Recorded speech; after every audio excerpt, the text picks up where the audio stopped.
Alrighty, we're on to the pyramid step. So you get the 8 poles.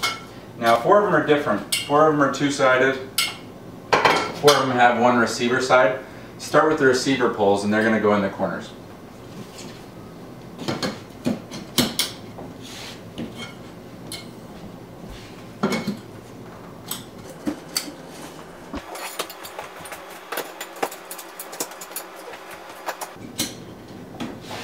Now onto the double-sided poles.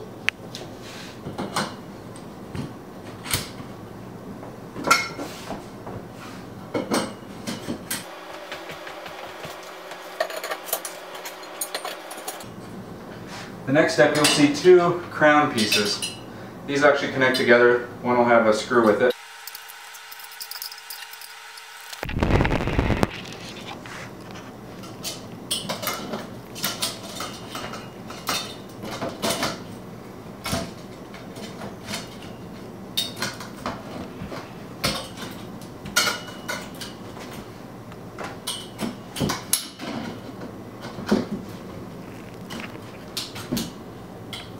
Ta-da!